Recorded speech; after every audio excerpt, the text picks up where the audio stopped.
Welcome to That's the Word, wholesome tales for the whole family. I'm Father James Yamauchi. Today's story, The Christmas Hay. The town had been buzzing for the past several days about John's hay. The town needed something to be excited about. The winter season had proved to be harsh, with large amounts of the livestock succumbing to various illnesses.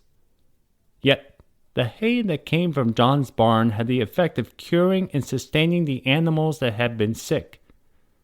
"My cattle are healthier and stronger than ever," came one report. The healings were not limited to animals.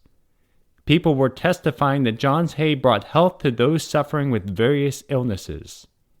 "My wife suffered immensely when she went into labor with much pain and anguish," one townsman had declared. "But I placed a straw at her side, and the pain subsided, and she delivered her child safely. It's a miracle." John was initially puzzled by these reports. The connection between the hay and the healings was undeniable. But why was this the case?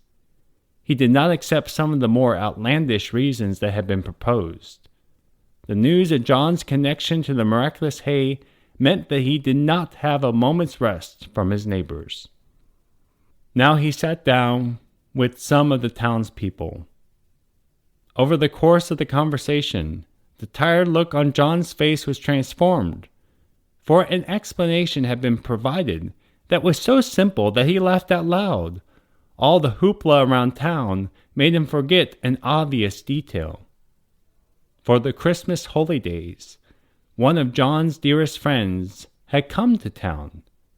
This friend had a project in mind and solicited the aid of John to make the Christmas celebrations memorable for all.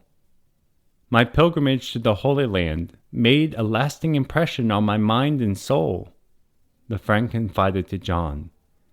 "It was marvelous to see the sites where our Savior lived, taught, died, and rose again. It opens the gospel message in a whole new way.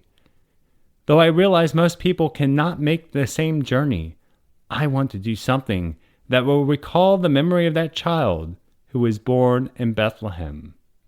It was at that exchange that John had lent his friend some hay, the very same hay that was now the source of healings around the region. "Your generosity," the townspeople concluded, "has been the source of many blessings for our region, and we thank you." "Well, gentlemen," John responded, rising to his feet, "there is no need to thank me. I propose we end this conversation with a toast to our good friend and to the Babe of Bethlehem." The toast was given, and all dispersed into the brisk night air. John sat down, thankful that a resolution had been unveiled. John reminisced how the town's Christmas liturgies had taken place in a niche located by the town square. The townspeople who came to celebrate the birthday of Jesus were touched by the many and brilliant lights and sonorous psalms of praise. John's friend was full of devotion and piety, bathed in tears and radiant with joy. This friend, a simple yet popular deacon, chanted the Holy Gospel and preached to the people around the nativity of the poor king, and being unable to utter our Savior's name for the tenderness of his love, called him the Babe of Bethlehem. This deacon is known the world over and has been an inspiration even to those who do not profess the faith for which this deacon dedicated his entire life.